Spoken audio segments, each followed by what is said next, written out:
Live from Fairfax, it's the Inside Scoop, Virginia. All the news Virginians want to know.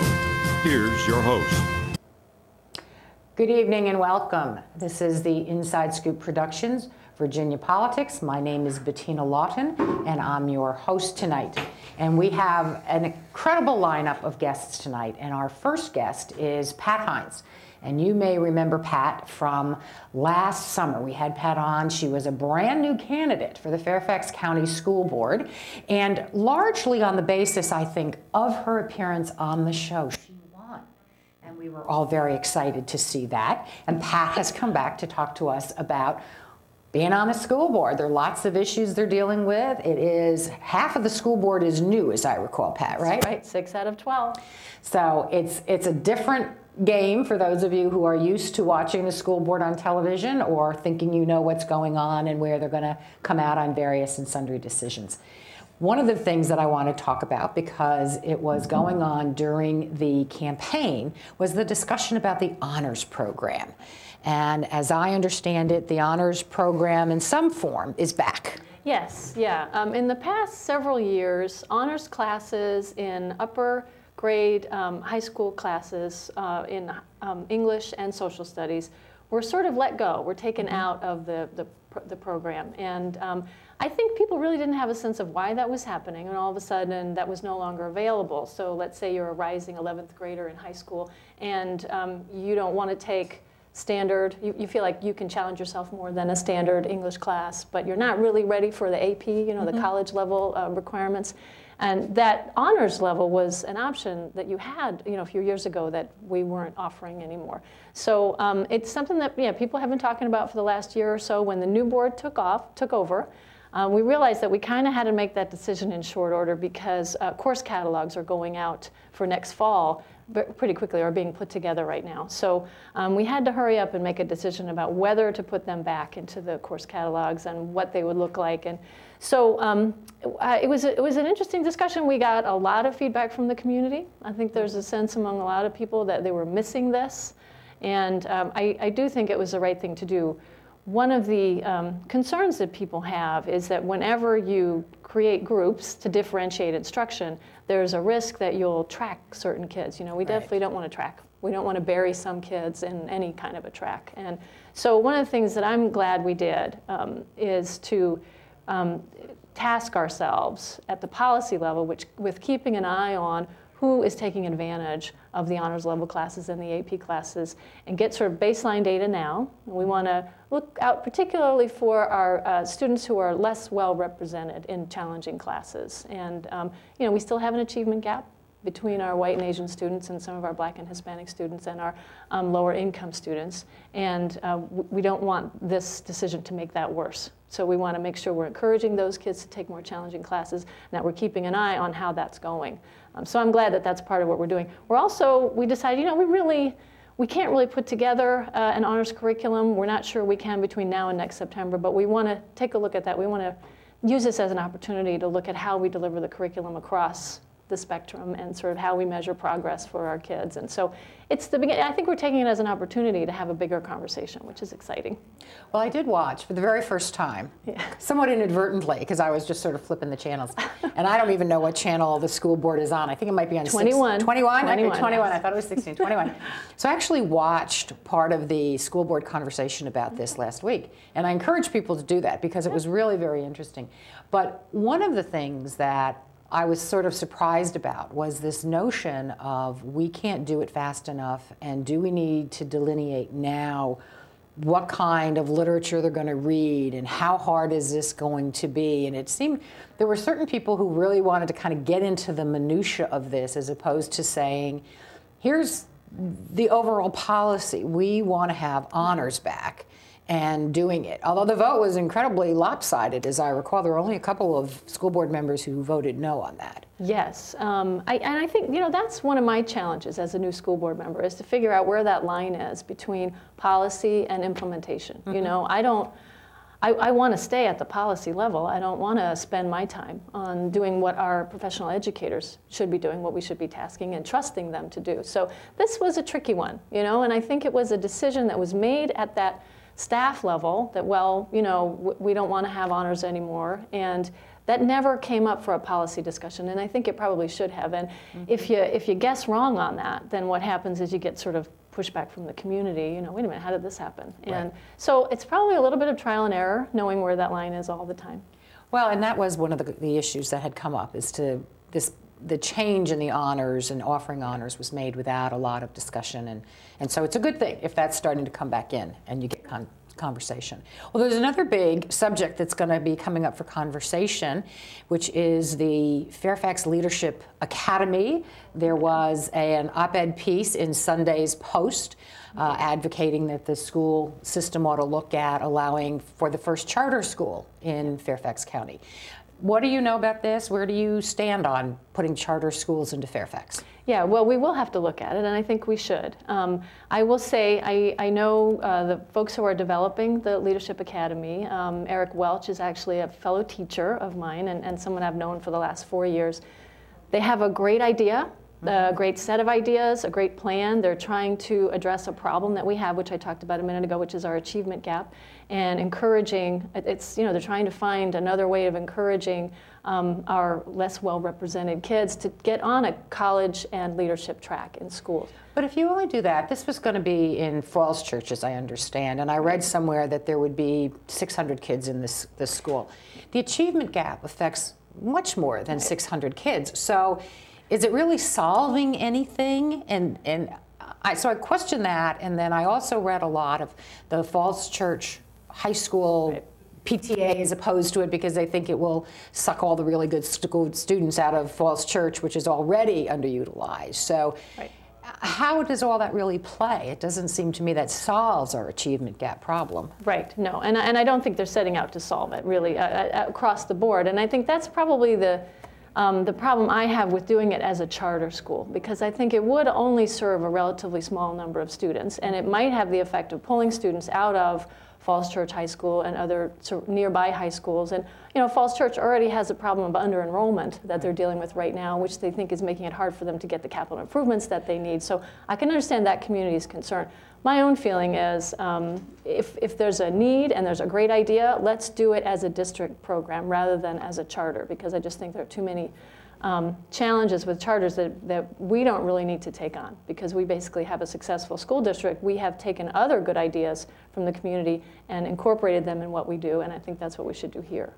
Okay, well, we'll keep an eye on that. I guess the state board, education board looks at it first. They're going to do that sometime towards the end of February, and then it all comes here. Then it'll come here. So those of you who are interested in charter schools, you need to pay attention come end of February, March. Tune into Channel 21 and see what's going on. Let's talk about parental notification. This was a big issue during the election with people on both sides of the issue. There's some legislation, a couple different bills have been proposed down at the General Assembly. Where do you think that's going? Well, I'm not sure. You know, generally speaking, I would prefer, now that I'm on a local school board, I would prefer local control over as much as possible. I think that this school board has not really had a chance to talk about that. And I think we should, and we will. It was one of the things I talked about on the campaign trail. A lot of us did. The concern for parents is that, you know, if my child, and I remember this, feeling this as a parent myself, if my child is being questioned about something that they've done that might end up being referred to the police as, you know, and end up with a criminal prosecution, I want to know as soon as possible, you know, that that's going on, and I want to have the opportunity to come and sit with my child. Not so much, not that I don't trust the people questioning him. Sometimes it's that I don't really trust my child to answer the questions very well. Yeah, well, I mean, I know I don't mean to disparage kids, but, you know, sometimes teenagers don't. They don't realize the importance. Advice. Yes, they don't realize the importance, which is, from my perspective as well as a parent, was always my issue, is they don't realize the consequences, both of what they're doing, because that's kind of definitionally a teenager, but also, you know, they get a little attitude, they get a little bravado going, and it makes things worse, and so I want to know. Right, it could, right. And so I do think that our school board will deal with that. I think there are enough of us who want to have some sort of a policy. The last school board talked about it, but they didn't really have the language, and so they sort of didn't vote on it. But it's coming up here. I would prefer, again, that we deal with it here in Fairfax County, because I think we can. Well, we've got to do something on that. Well, let's talk about something else that I saw recently in the paper, teacher tenure issue, teacher review issues. What's going on with that? They made it in the paper, it made it sound like teachers get a job, you're good forever. Yeah, right, I know. This whole notion that teachers are set for life, that it's a... this is something that Governor McDonnell brought up after the first of the year, so that the school board has not had a chance to weigh in on it. But there are a couple bills down in Richmond, and basically what it would do, what we do right now as far as evaluating and reviewing teachers is you have your first 3 years, you're sort of on probation in the sense that you're evaluated every year, and you're an employee at will during that time. After that, you get, you're evaluated every 3 years, as long as everything's going well. If there are questions about your performance, then you are evaluated more often than that, and you're given a lot of support. I actually think Fairfax County does a very good job of this. We have a good workforce, and you know, the idea is we try to support teachers and make them better at what they do, and if it, you know, give them time to get better, give them some fair process so that they can defend themselves. And then, you know, if it's not working out, have a way to counsel teachers out of the profession. That, to me, is the ideal, so that everyone feels secure, not so much that I'm going to keep this job forever no matter what I do, but that as long as I'm doing a good job, I will be supported, and I won't be in trouble. Now, what the governor would like us to do is go to a 1-year evaluation process all the way through. And I think that will add to the administrative burden of our principals. Is that realistic in a school system the size of Fairfax? I can tell you it is hard right now for principals to keep up with the 3-year evaluation process. I think so. And I've noticed that as a teacher, as you move along a little bit, it's difficult for them to do the evaluation in the way that really it ought to be done, which is you're evaluated and then you have a conversation and then they train you. And you know, to do it right, it's a very involved process. Right. And I wouldn't want them to have to basically triple the workload that they have right now. So that's one issue with it. And I just don't like the message that it sends to our teachers that we don't trust them. Yeah, it's not a good warm and fuzzy feeling that says you ought to go, because most of the teachers that I know have really gone the extra mile to try and work with kids and to help them and stuff like that. And yeah, it's not a great message. We are going to be running out of time, but I'm going to put it up on the table that you've got a budget that is going out, and there are going to be public hearings. How do people go out and get involved in that process? Right. What I would suggest is actually go to fcps.edu. That's our website. And right on the first page, there's a link for the budget. And if you click on that link, it will give you the public hearings. And make sure you watch, you know, you have to sign up ahead of time to make sure you don't miss those deadlines. We also have public hearings starting tomorrow night, actually. And we'll have many more after that. The Board of Supervisors also, you know, we get our money, 72% of our money from the Board of Supervisors, and we are asking for an increase, so talk to them too. All right, well, thanks. We are looking forward to having you back again, Pat. Thanks so much. One day these rats were playing in the woods. Wanted some matches and that's no good. Listen to smoke before you give it a try.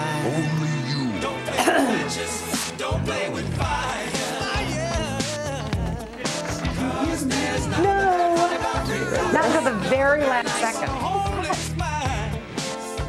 So if a gorgeous force is what you desire, don't play with matches, don't play with fire. Only you can prevent wildfires. Fire. Why don't you just wash your car at home? When I wash my car, everything runs down the street and down into the storm drains. With all the chemicals in the soaps and waxes, the last thing I want to do is poison my own drinking water. At least here, it's all contained and recycled on site. That's why I also take my car in for oil changes instead of doing it myself. I might take a chance on spilling stuff. You know what the best part is? What? More time to kick back and watch the game. How far would you go to protect the planet? I want you to build an ark. Here we go. Okay, that's good. Oh, okay. Ow! Maybe there's another way. People, the flood is imminent! Is it too much to ask for a little precipitation? Go to fightglobalwarming.com to find out what you and your community can do to reduce global warming pollution.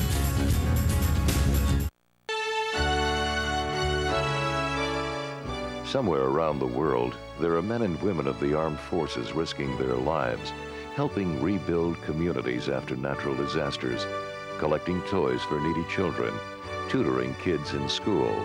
These are your sons and daughters who work to keep us safe, secure, and free.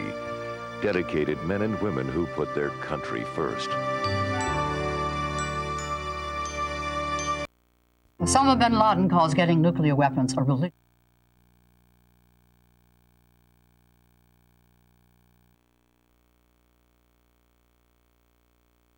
This is the Virginia Politics from Inside Scoop Productions, and we have switched guests, and we now have Scott Serval.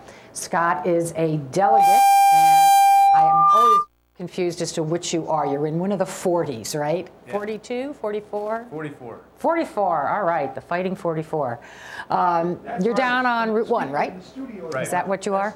My district's mostly the Route 1 corridor. I have everything along the Potomac River from the city of Alexandria down to about Fort Belvoir, and I have a little bit on the other side of Huntley Meadows Park in the Hayfield area of Fairfax County. Okay.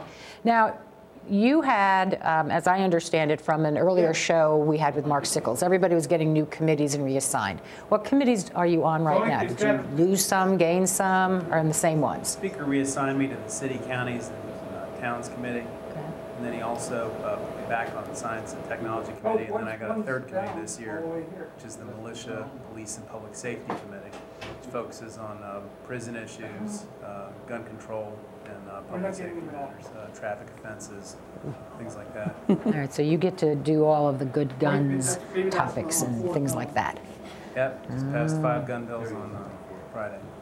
Really? Yep. On what? There was the only gun bill I remember was something about I can buy more than 1 gun a month or something. Right. Did that pass? Yeah, the committee that I'm on passed the 1 gun a month repeal bill. I voted against it along with, I think, 4 other delegates from Northern Virginia. Mm-hmm. We also passed a bill prohibiting a locality from, when they do a gun buyback program, from destroying the guns. They're now required to sell it to a gun dealer, so the gun dealer can then resell the guns. I voted against that. Yeah, we passed, it's hard to remember, we passed 2 or 3 other bills, which I can't remember right now off the top of my head. Well, one of the things that I always find ironic, someone told me that in Reston, in the Reston part of the county, which is a very liberal area, that there is actually an open carry bar where people go in with their holsters on and do their thing. And I always think, no, that's really not the Reston image to people. So I'm always kind of curious at what kind of gun bills are passing around, and because that does seem to be something that divides based on geography. Oh, no question. Really, it's not the Route 1 image either. Yeah, it's just really not quite what we're looking for up here. Well, what are some of the big issues? What keeps you awake at night? You've got a lot of big issues down in the General Assembly this year. What are you really concerned about? Right. Well, I would say there's some big themes that are going to be going on this year. The budget is sort of takes over things. I mean, we still have $1 billion shortfall we're dealing with this year, and we need to figure out something to cut to make up that $1 billion, because the governor's basically taken all kind of revenue increases off the table. And so that's a big concern. The budget that was proposed actually cut K-12 education pretty significantly, cut health care for the elderly and for children pretty significantly. And, you know, we're waiting to see what the House proposes, what the Senate proposes, and of course the Lieutenant Governor has said that he's not going to cast a vote on the budget. And so it's hard to tell how that's going to get resolved or when it's going to get resolved, but that is something we're all worried about. As part of that, the Virginia's pension has about a $20 billion shortfall in it. Is that the one we borrowed all that money from last year? We did not make a $630 million contribution to it, and borrowing from it's one way to look at it. I mean, I voted. It's one of the big reasons I voted against the budget, because I thought it was very irresponsible to not make a contribution like that. It's kind of like not paying your mortgage payment and bragging about your bank account. Yeah, I mean, that doesn't make a lot of sense to me. That's just like a huge hole that we're just waiting to fall into. Well, basically, we haven't. Every year, the trustees recommend how much money we should put in, and basically 14 out of 16 years, the legislature has not put in as much money as the trustees have asked us to. Wow. And between that, what we did last year, and the stock market being stagnant for the last 4 years, basically the pension is way underfunded, $20 billion, which is a massive amount of money. So there's some talk about reforming the pension, turning it into like a 401k style pension. That's something that I don't think is a good idea. I think we just need to fund the pension. But there's going to be some talk about that. Some other big issues that are rolling around besides the budget cuts that I mentioned is there's a whole lot of social legislation, what I call social legislation, bouncing around. We just last week, the House passed a repeal of the HPV vaccine rules that we adopted in Virginia. That's for the young girls, right?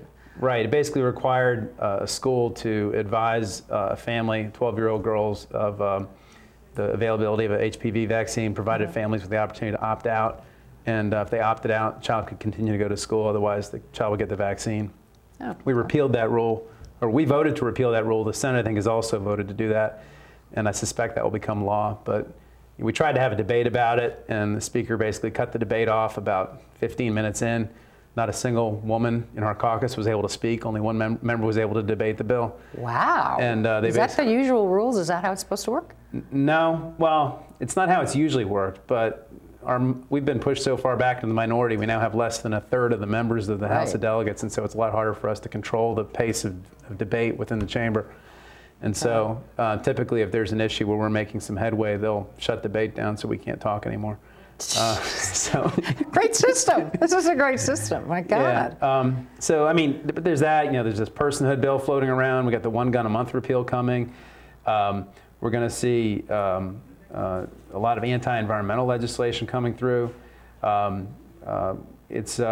We've got mandatory ultrasound for women that would like to have an abortion that's coming down the pipe. Is there realistically any way to stop any of that? There's no way to stop it in the House of Delegates at this point. No, there's probably about, I would say, a 68 to 70 vote majority in the House right now to repeal Roe v. Wade if that were to happen. In the Senate has had a pro or an anti-choice majority now for the last 6 years. Mm-hmm. What's happened in the Senate is they usually were able to stop bills in committee, but now the Republicans have the majority there. They've redone the committees, so now that those bills won't get stopped in committee anymore. So I doubt it. Do you see a lot more activity, lobbying activity on the choice people, the reproductive rights people? Are they down there? Are people pounding the pavement? Is anybody paying attention? I have not heard a lot. There's been, I mean, they always have a presence down there, and you know, we have been organizing some. I mean, Delegate Herring, who I think you're going to hear from next, our whip, she's the head of our reproductive caucus, and not many of the bills have hit the floor yet in our chamber, but they're coming. So they haven't really focused a lot on our chamber yet, but they will be soon, and you're going to start to hear a lot more about those bills over the next 2 weeks. But you know, in our chamber, there's just not a whole lot to work with in terms of votes. So it's really, the game on that is more over in the Senate. So. Okay. So do you have any particular legislation that you're working on that you think is going to make it through? Sure. Things that you want done? Yeah, I mean, I introduced 30 pieces of legislation, which is probably on the high end compared with most people. I've already had 2 bills actually already passed out of the House already. I've got probably about, I would say, 4 to 8, which actually might pass. I mean, there's one that the one I'm most proud of is it reforms the Commonwealth Transportation Board. The Commonwealth Transportation Board, it's also called the CTB, they decide how transportation money is spent around the state. I thought we didn't have any transportation money. Well, we don't. We have a little bit, but what little we have, it's hard to get a hold of. And right now, the people who sit on that board, they're arranged by transportation district. Okay. And the transportation districts were created in either 1930 or 1912, depending on who you asked, based on the congressional districts in that time period. And in about 1985, they decided Northern Virginia was no longer part of Culpeper, so they created a new Northern Virginia district. But today, if you add up the people in the Northern Virginia district, Hampton Roads, and Richmond, it's about 65% of the state's population, but it only has 30% of the votes on the board. And my bill reallocates the seats between current congressional districts so that we'll get a fair number of votes on the board that makes transportation spending decisions as compared with our population. And I introduced that bill 3 years in a row. First year, they wouldn't give me a hearing. The second year, they sent me to the Governor's Reform Commission, and they never called me. And then this year, 3 Republicans stole my bill. They made it their own bill. That's not bad. I mean, and so it's going to. I think it's going to pass this year. This year, that my bill has, or it's actually Tom Russ' bill now, has 52 co-sponsors, which is a majority of our chamber. It's going to be voted on committee next week, and I'm hopeful it'll get out. It's also being carried by Senator Peterson of Marsden over in the Senate, and I think that bill might actually go through this year. I'll be very happy if it does. So if that bill goes through, and that it does, you know, I guess you have to let people steal your ideas if you're sitting that far into the minority, but if it goes through and the board gets reconfigured, can we then in Northern Virginia and then Richmond and Hampton Roads, that whole sort of area, look to be able to get more transportation money? I think we'll get a little fairer shake when there's money available. The reality is there isn't any money. Right. And this is sort of laying the groundwork for when there is. But I mean, the Secretary of Transportation, Republican Secretary Sean Connaughton, has projected that we will be out of transportation money in the next like 5 to 7 years because the maintenance budget is eating up so much of the construction budget right now. So the maintenance is, someone told me one time that there is money in the transportation fund in some fashion, whatever that fund is, but that it's the maintenance that has to come first, and it's only after you get done with that you get to actually build new capacity. Is that how it works? That's partly right. I mean, but there's actually administrative expenses come first, maintenance comes second, construction comes last. But there's also different funding streams for construction. There's some federal streams and some matching monies and stuff that always go to construction. But the state basically is not putting any money into secondary roads right now. That's any road that has a number that's 600 or higher. In terms of primary construction, things are really starting to shut down because the maintenance fund is taking so much out. But generally speaking, what you described is correct. Okay. But maintenance has to be done. Right now, actually, maintenance isn't getting done. Something in Fairfax County, something like 25% of the lane miles in Fairfax County, the pavement quality is deficient, needs to be repaved. I've had streets in my district that have sat 3 years full of potholes waiting to get repaved. Things are just very delayed right now in getting any kind of maintenance done. Is that why the certain people want the county to take over the secondary roads and maintain them, this devolution? Well, the devolution idea is just another way to pay for it. And basically, that would shift the burden of road maintenance onto your property tax bill in your house. A great idea. Yeah, I mean. That doesn't work. No, I mean, the state has been pushing more and more and more obligations onto local government for the last 5 years, probably longer than that. And it's a horrible way to pay for things because we don't let our localities tax anything. All they can tax is houses, and you have people on fixed incomes that are paying $7,000, $8,000, $9,000 a year in property taxes who can't afford it. We're asking our counties to do more and more and more with no authority to pay for anything. Right. And then that ends up competing against local school funds and other things. It's not a very functional way. It's just passing the buck. And it's not something I'll vote for if it ever happens. Well, we're down to our last 30 seconds or so. So what's your solution? What do you recommend on this transportation problem? Because you've got a huge area over there. No, Route 1 is in definite need of investment, of widening. It's a big economic development problem. It's a congestion problem. It's become a water quality problem in my area, part of the county. We have to look at putting more revenue in the system, and I've been clear about that and on the record about it. So. All right. Well, I thank you for stopping by today, and we're going to have you back. We're going to talk about some other interesting things of how the Democrats plan on getting back into power. Okay. But thanks for coming today. We will see you again. Okay. Stay with us. We'll be back.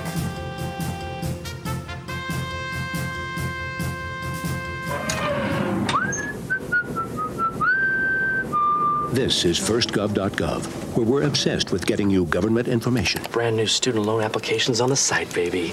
This calls for a celebration. Where's your uncle? So in the end, it was either take the astronaut gig or come work here. What can I say? Duty called. Dude, that's my cop. Oh, sorry. Yeah. No, I'm pretty sure that's Sam's cop. Oh, sorry? Yeah. No. Sam's? No. Just log on or email us and get what you need. C, change of address form. That's how it's done. D, driver's license renewal. E, emailing Social Security information. Yeah. Okay. Yeah. Nice, we'll allow it. All right, Ed. What are those? Government surplus cars for auction. You posted those online last time. No, you did. I'm posting them online this time! For all your government information, firstgov.gov. Oh, what have we got here? Sometimes you feel tired. You can't seem to lose those extra pounds off your midsection. And your joints hurt when you take the stairs. Well, you're getting older. But I'm happy to say that there's some simple things we can do to keep you happy and healthy for years to come.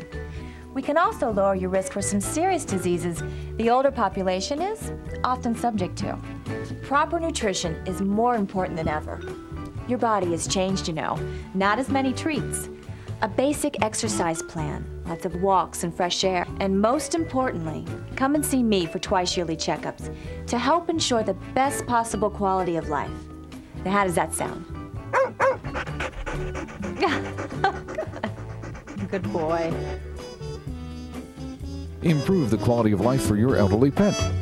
Schedule twice-yearly checkups that include preventive care and regular lab work. For a message from the veterinary members of the American Animal Hospital Association.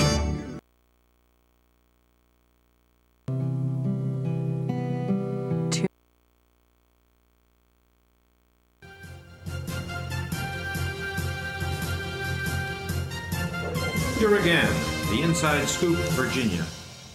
Welcome back. I'm Bettina Lawton, the host of Virginia Politics, and we have shift guests again.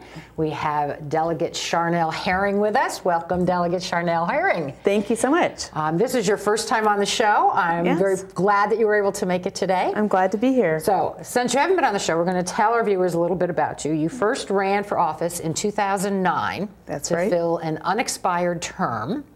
You had an absolute landslide victory. Absolutely. 16 votes. Sweet 16. And apparently it was just such an impressive feat that you ran unopposed in 2011, which is great. That's wonderful. You have a BA in economics from George Mason University, a JD from Catholic University, Columbus School of Law. Right. You are a longtime advocate for what people generally consider the disadvantaged, the homeless, the children, the elderly, the disenfranchised. I know you do like felon voter franchising clinics or some such thing I saw. Absolutely, I do. Right, absolutely. That's an issue near and dear to my heart, is enfranchisement and just getting the right to vote back for individuals who have made mistakes in their past, paid their debt to society. It's a fundamental freedom, a fundamental right we have as Americans, and I believe everyone should have that right. Well, and Virginia's kind of a weird state because we don't, in other states, as I understand this, other states, you do your time, you pay your restitution, you do whatever, you get out, you're done, you get your right to vote back, and it's automatic. But we don't do that here. You've got to actually, apply to the governor? Is that where you have to apply to the governor, right. Virginia is one of 2 states who still have the requirement that the governor's pen has to stroke your piece of paper to say that, yes, you can vote. Again, we are behind the times and backwards, and in fact, it's discouraging to people. So when I go out door knocking and just talking to my constituents, if I run across somebody who doesn't have their voting rights, I have an application there and I help them fill it out and we can get it in. But it is a shame that Virginia is behind the times on this. Every other state has some form, from not taking the vote away from individuals who have committed felonies to, I didn't know that. I thought it was an automatic kind of thing. To, when they've paid their fines and served their time, it's going to the clerk's office and saying, I fulfilled all my obligations, and it's just an administrative function. So there's a lot of unnecessary expense I believe our government is taking on in Virginia by having this process of requiring the stroke of the governor's pen. Well, it would seem the governor has more important things to do than having to go down and say you get your right to vote back. Absolutely. That seems like an unnecessary waste of time. I believe it is, especially when you're talking about a fundamental right. Exactly. Well, I do want to also mention, because I saw this, that you have been recognized by the Virginia Leadership Institute as a trailblazer for your service to the Commonwealth of Virginia. So congratulations on that, too. Thank you. Thank you so much. That's excellent. Now, you are the first African-American woman elected to the House of Delegates? From Northern Virginia area. I mean, somebody else in the state beat us to it? Of course, yes. Oh my gosh, that's amazing. Of course, yes. That's totally amazing. Right, and my district is a majority district, so it's not a minority district. So there have been others. Von Miller was the first ever elected to the House of Delegates. But I'm the first Democratic woman to serve as a whip in the General Assembly. So now what does that actually mean, to be a whip? Well, my responsibilities not only includes vote counting, but encouraging members to think about an issue, to get them to sway them to vote a certain way, and also coordinate floor debates. And be an assistant to our caucus chair and our minority leader as we coordinate our floor debates, our strategy, and working closely with them.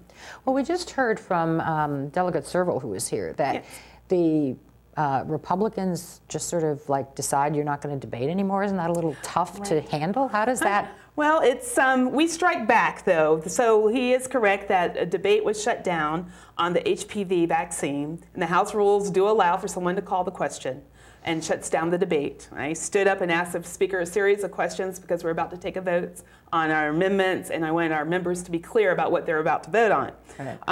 But that's the procedure, is the rules of the House of Delegates. But I can tell you this: the next day, Democrats fired back. We had floor speeches on the HPV vaccine. Eileen Villicorn and Delegate Joanne Ward actually spoke on those, so they on that issue, and they gave passionate speeches, and I'm so very proud of them for speaking up. So they may have shut us down one day, but we came back firing the next day. Well, I think you have to do that. I mean, particularly with this few number of members, you can't. You got to take them on every chance you get. Absolutely, every chance, every chance, and not sit back and be quiet. Well, let me ask you about what I call voter suppression legislation. Yes. And talk to you a bit about that, because I saw an announcement that said there's going to be a rally down in Richmond someplace on Tuesday to protest this. It's in the middle of the morning. I always kind of wonder about this.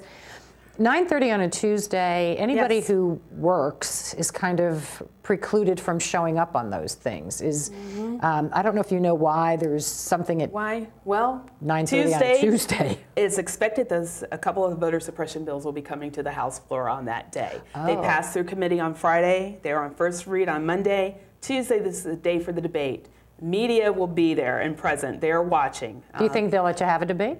Or will they cut you off? They may again? cut us off, but you know what? We've got other times that we can speak. And as I guarantee you, our voice is going to be heard. And that's the other reason why it's important that we have a rally on that Tuesday. People's voices need to be heard, and let everyone know what this means, what these voter suppression bills mean. I mean, we're talking about, again, our fundamental right as Americans to express our needs and our desires by saying who we want to vote for. And to make it hard on Americans to vote is not the answer, especially when there's no evidence of voter fraud. It's almost non-existent. So it's a solution in search of a problem, basically, what these bills do, but they do suppress the vote because individuals are now concerned, what type of ID do I need? One of them is a voter ID bill. One of the bills just says you have to have some sort of identification, doesn't have to be photo. Again, this disproportionately impacts seniors. A lot of seniors who had birth certificates have been burned in courthouses. This is not unheard of. It disproportionately impacts students, because some of these bills will not allow a student ID. And then it disproportionately impacts minorities, African Americans specifically. My mother, she does have a birth certificate, but some of her cousins actually do not. And they were not issued for African Americans. So we're talking about a huge block of voters who are not going to be able to vote. So that is a very serious, it's going to discourage them and require them to take another step to get to the poll to express themselves. That's very inappropriate, very wrong, and very un-American. Now, I have heard some people say that the reason this is all coming up, wholly apart from the fact that now the Republicans control, or think they control, both houses down at the General Assembly, is because they're trying to suppress the vote specifically this November for President Obama. Do you follow that line, or do you think it's more broad-based? I mean, that's quite possible, and I always say I can't get in the mind of the other side because my mama never taught me to think that way. Well, your mama make it back out again. She does, so it's hard to think of. I can imagine that strategically that may be a reason. There have been other arguments made that, hey, we just want to protect the integrity of the election system, the election process. Yeah, but with that argument, without evidence that there's some overwhelming voter fraud that's going on, and every vote is important. Absolutely, but there's no evidence that there was an issue, and they've never been able to answer the question about what cost is it going to be to localities to have these voter ID bills in. They will argue, the other side will argue, well, they can still cast a vote in a provisional ballot. But provisionals don't really get counted, from what I understand. Exactly. I mean, that to me, I always thought they did when they first came out. You get your little green envelope and you stick it in there. I had always thought they did, but then someone recently told me that the reality is they don't, and that the person actually has to come down to wherever they're counting the votes the next day. Exactly. And so you take time off from work to go vote, and then if you have to vote this provisional, you got to go down and argue your case the next day. Absolutely. And I do poll watching. I have never heard an election official tell a voter who was casting a provisional that they had to do that. It was like, do this and we'll decide later. Right. And so what we've got, and if these bills pass and get signed by our governor, we're going to have a little situation of chaos and expense to localities that has really not been addressed that I've seen. And again, no evidence of voter fraud. And you know, there is an argument, yes, that it's trying to suppress a vote, keep people away from the polls in November. We saw, you know, when our president was elected, the lines were long, but it was a thing of beauty that Americans were going out and casting their vote, no matter who they voted for, Obama or McCain. It was a thing of beauty, and we need to get more Americans out to the polls, not discourage them. Now, did they, there were bills, I know, that had to do with absentee ballot. Have any of those cleared? I know the voting photo one has. Right. That's the other one that I was kind of wondering. There was actually one bill that had to do with absentee ballots and going into nursing homes. Oh, yeah. Right, that one. You can't have more than 2 people or something? Right, and it was actually sort of gently laid on the table by the patron himself, because he said that there were some concerns, and needless to say, of course there were concerns. Again, I believe that perhaps the other side has looked at our methods as Democrats about how we're getting more people to the polls, and they are trying to shut it down. But the answer is not to shut us down. You need to encourage your people to also vote.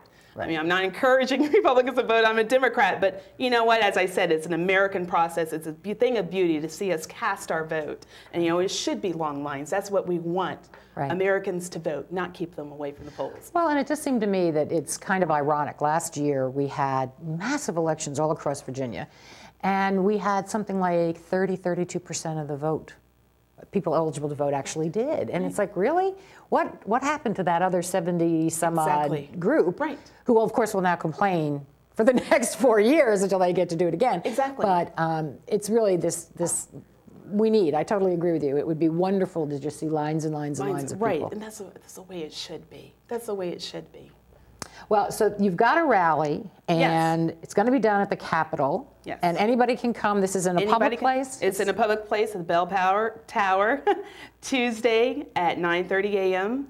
Grassroots organizations will be there, and it's about the vote and protecting the vote and protecting it from this, what I call an American action to discourage people from going to the polls. Now, is it set up such that if you go down there, if you're able to go down at 9:30 on Tuesday to the Bell Tower? To the Bell Tower is on the Capitol grounds. Okay. And it's adjacent from the Capitol building. So you can then fan on out to your delegate or your senator or whoever afterwards and say, absolutely, I want to keep my voting rights. Don't you take away my rights. Absolutely. You can fan on out. Our offices are right, you know, facing the Bell Tower. You come in, see us, come to session. So it's really be interesting floor debate on Tuesday. Unless they shut us down, but we will be back. Well, and if they shut you down, then you come on back and just bring everybody here, and you can do it here. Absolutely. All right. Well, thank you so much for coming, and I do look forward to having you come back again. Delegate Charnel Herring, fabulous voice for the people. Thank you so much. Thank you. Stay with us.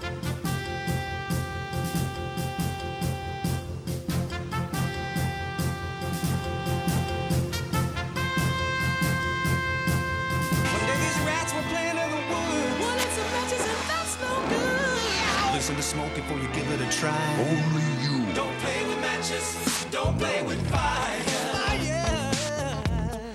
Cause there's nothing very funny about $3,000. Nothing very nice. Homeless mind. So if a gorgeous force is what you desire, don't play with matches. Don't play with fire. Only you can prevent wildfires. Fire. Why don't you just wash your car at home? When I wash my car, everything runs down the street and down into the storm drains. With all the chemicals in the soaps and waxes, the last thing I want to do is poison my own drinking water. At least here, it's all contained and recycled on site. That's why I also take my car in for oil changes instead of doing it myself. I might take a chance on spilling stuff. You know what the best part is? What? More time to kick back and watch the game. How far would you go to protect the planet? I want you to build an ark. Here we go. Okay, that's good. Oh, okay. Ow! Maybe there's another way. People, the flood is imminent! Is it too much to ask for a little precipitation? Go to fightglobalwarming.com to find out what you and your community can do to reduce global warming pollution.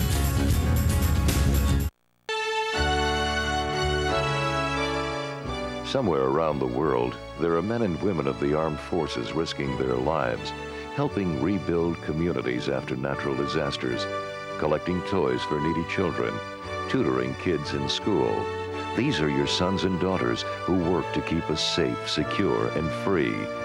Dedicated men and women who put their country first.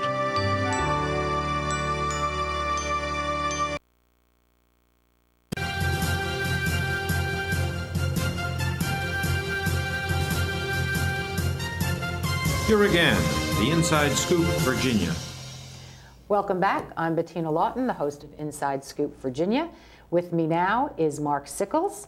Mark was with us a couple of weeks ago when the General Assembly was first starting, and he's back to give us an update, talk about some of the things that have happened, some of the things that are coming up. So welcome back, Delegate Sickles. It's good to be here, Bettina. So let's talk about what's going on. We heard a little bit about some reproductive rights bills that are coming up or passing through. Let's start there. What do we have? A couple of bad bills, in my opinion, that have passed or are moving through committee is forcing a woman who's pregnant to have an ultrasound, even if she doesn't want one, against her will. And secondly, not funding Medicaid abortions for fetuses that are gross and totally incapacitated with physical or mental deformities. And I think that is pretty cruel, but that came out of subcommittee and is headed to the floor pretty soon. How many people does that affect in Virginia? Well, last year there were just 22 in a state of 8 million people. So this is definitely not a money issue. It's not like there are hundreds of these things being paid for every year. It's definitely not a money issue. It's just ideology and forcing poor women to have probably a different standard than any middle-class person would have and the options they would have with their insurance. Right. Yeah. Well, and I'm assuming that there is no companion bill that says if by some miracle this child I know where you're going. lives with his severe or her severe mental and physical handicaps that the state is also going to then pay for all the medical care. Well, we're a little bit behind on that right now. We've got a waiting list of 7,000 people to get so-called Medicaid waivers that help with physical deformity, intellectual disabilities, and about 3,500 of those, about half, are an emergency status right now. Oh my gosh. Yeah. So you really, the bill really just forces this group of poor women to have children, and then there's no realistic way. Now, with this level of deformity, there's no, I'm assuming, no real way that these babies are actually going to survive either. Well, that's I think the fact. I'm not a doctor, but I think the vast majority of these babies would die or be dead by the time they were born. So One of those. So the poor woman has to carry it all the way to term, knowing that. Unless they could get the private financing of their abortion, or maybe have a charity hospital do it or something. But it would not be a part of our Medicaid program again, as allowed under federal law. Wow, that is tough. All right. Let me ask you something else. There's a personhood amendment that we had mentioned when you were on the show before. Right. I'm not sure that's going anywhere this year. It hasn't, as far as I know, it has not had a committee hearing yet.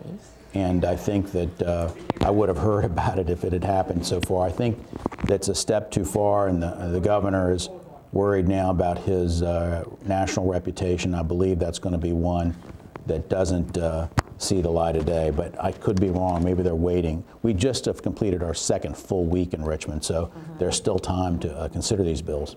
So maybe the governor's desire to be on the national ticket will moderate some of what's coming out of the General Assembly?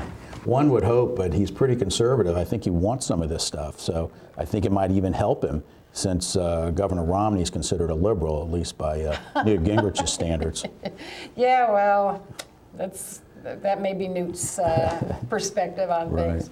So what else has been happening in the last couple of weeks? Well, the budget is a huge issue, but they're setting up a new process which I hope will work, so that they are having a continuous conference committee during our 8 weeks, so that when we get to the last minute, people won't be staying up all night and we won't be late getting the budget done. The conferees on the budget are essentially the same people every year, and so they are hopefully working on that. We've got some big issues to fight there, the biggest one being the cost of competing for education funds in Northern Virginia. The governor cut the cost of competing funds for non-teachers, and that would have a $24 million impact on Fairfax County alone, and $65 million in Northern Virginia. Now, is that cost of compete some sort of a salary It's help because of the cost to hire people here? Yes, every state employee that works in our region, it's a state trooper, DMV employee, ABC agent, they all have a higher salary to adjust partially. They can't do it completely for the cost of living in Northern Virginia. So that would be another one of those things that the state and local people are going to have to, or the local folks are going to have to come up with that extra money? They would have to come up with the extra money if they do it, but I'm hopeful that we have enough members now that there's more budget amendments in on that subject than any other subject, probably. I mean, I have one, several other in Northern Virginia, both Republicans and Democrats, have an amendment in to fix that. And does that only affect Northern Virginia? Can we get some help from our usual Hampton, Virginia Beach, Richmond people? It's just us? It's just us. I mean, our cost of living is far beyond even Hampton Roads, which is obviously our second most populous area and second highest economic generator in the state, but their salaries down there and their cost of living is nowhere near ours. Okay. So that's not a good thing. What's going on with transportation? Well, the governor has more small plans, not any big plans. He promised us a big plan. Wait a minute. During his election, he promised us a big transportation plan. I mean, he's nibbling away at the edges, and he really over-exaggerates the bill that we had last year that accelerated our borrowing. And this year, he's asking for things like a tolling authority so that we can float revenue bonds and do toll roads ourselves instead of doing them like we're doing on the Beltway and potentially on 95, the hot lanes or the managed lanes, which have been a privatization process, PPTAs. How soon would that actually get us any money? I mean, you have to build the tolling facilities or something I to do don't that. know. I actually would like to ask where the administration thinks that would work well, because I don't think you could put one on Braddock Road or Telegraph Road or Route 1 or Route 7 or Route 50.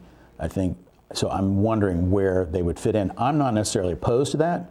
It might be a way to do it, but tolls are much more expensive for the people who have to pay them than just a small increase in the gas tax would be. So it is the ultimate user fee, but in the right situation, it can hurt people. There's some controversy now with regard to the Midtown Tunnel in between Norfolk and Portsmouth. This has been a big project for the administration, and they just signed a deal on it a month or so ago. And now it's just settling in with the people after all these years of debate that $1.83 every time you go between the two cities is going to be pretty hard on people, and they're going to start collecting the money in order to finance it 4 years before it will be open to keep the financing costs down. And it may be the only way to do the project, but it will be a high cost for people. And so we should be looking for other alternatives. Well, transportation is one of those things that's kind of a fundamental government obligation. I know that the Republicans are into we're not raising taxes, we're not doing anything, but at some point you choke off the whole state. If people can't even get from one side to the other, it's sort of like the old cut your nose to spite your face adage. We've been doing a lot in Virginia with a little, but our roads are in the poorest condition they've been in my lifetime. People can see that we are not repaving service roads. Neighborhoods that are 25, 30 years old have never had their streets repaved. The grass is only mowed in the medians 3 times a year. So it looks shoddy.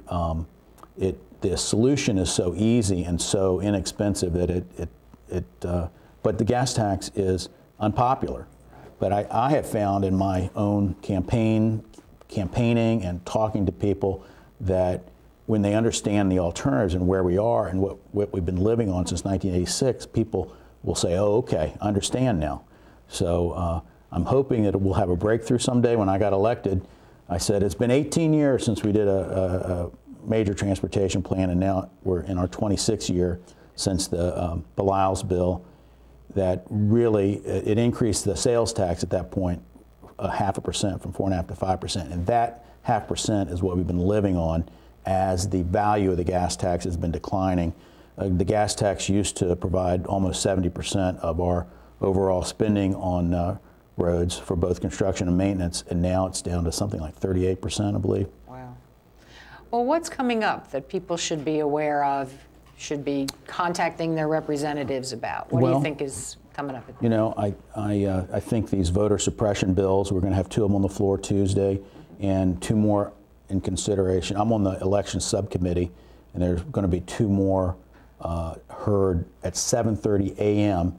in Richmond on Tuesday morning. Oh my gosh. Is that the standard time for these committees to meet? It's just incredible to me that we would do that on an issue that is so emotional to people, having fought so hard to get voting rights, to have a meeting at this time. If no city council could do that, no homeowners association could have a meeting at 7:30 a.m., but we in the General Assembly can change the law with regard to voting and have the public expected to attend and testify at 7:30 a.m. So, well, if somebody actually wants to do this, is there some place they go to sign up ahead of time to say, I'm going to be there, I want to testify about this? Well, how do they do that? There are some groups that try to organize people to come, but anyone can come and stand up and speak. It's totally open. Really? Sure. Wow. That could be like a free-for-all. Very informal. Well, they cut it off after a time, but they generally will let everybody speak if it's not, excessive or people are making the same points over and over again. But you do keep the crowds a little small when you start them that early in the morning. Yeah, that early in the morning will tend to do this. That's amazing. Yeah. That's amazing. What else is going on? In the last few years, we've banned stem cell research in Virginia with regard to the use of state funds. But now there will be a bill in that would totally ban any stem cell research, even done obviously in accordance with FDA guidelines that are make sure that stem cells aren't created for the purpose of research and that type of thing. And that would hurt our research universities, obviously, and I'm hoping it doesn't pass, but I think they have the votes to get it out of the House, so it will be a challenge. Like everything, maybe there's a slightly better chance in the Senate. It's ironic because the front page of the Washington Post just a week or so ago had this breakthrough with stem cells on the blindness. Right. And one of the things that is you hear from the other side is that nothing has come from stem cell research yet. Of course, it is a very complex subject when you're trying to tease an organ out of the first cell that's been undifferentiated and grow it into a liver. I mean, that's a pretty serious thing, but that might be able to happen, and we'll be able to solve or attack many diseases that we haven't been able to with time and money and research. Well, that sounds extremely short-sighted. We're going to have you back again once we get past crossover and talk about what's left. Thank you so much for coming today. Thanks for having me. All righty.